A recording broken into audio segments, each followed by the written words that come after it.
Blueprint for Green is brought to you by Cambria. Then we visit a green remodel on a tight budget. And finally, we'll meet a real energy hog, how students are learning not to be piggish when it comes to energy.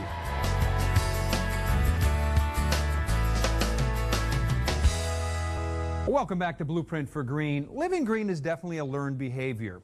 And what better place to learn that lifestyle than in the classroom? Well, students and teachers all across the state of Minnesota were given a challenge to do their part to save energy and in return to save money. Well, that challenge caught on. In one school district, the students and the teachers are learning that just simple things like switching off the light can pay off. You might be wondering how a pig wearing a leather coat can help kids learn about energy. Actually, he's the energy hog, and the kids at this school in Matamidi are quick to tell him to take a hike. The energy hog is one of the many aspects of the C program, or Schools for Energy Efficiency. The program is designed to help school districts conserve energy.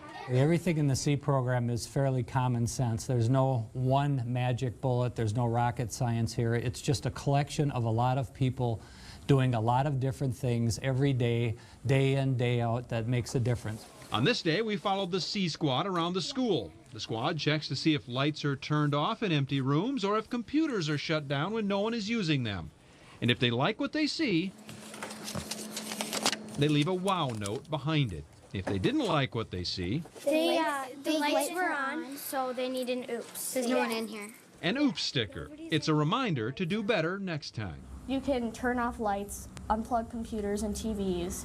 It's really very simple.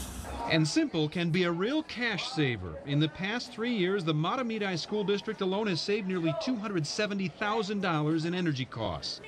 Beyond the student activities, the district also watches daily operations, such as lowering thermostats and switching to efficient LED lighting when possible. Statewide, Minnesota schools have saved around $10 million in energy costs since the C program began 5 years ago. So we knew if we could save 10% energy, there's dollars to be avoided spending, which could help really drive the finances of a school district.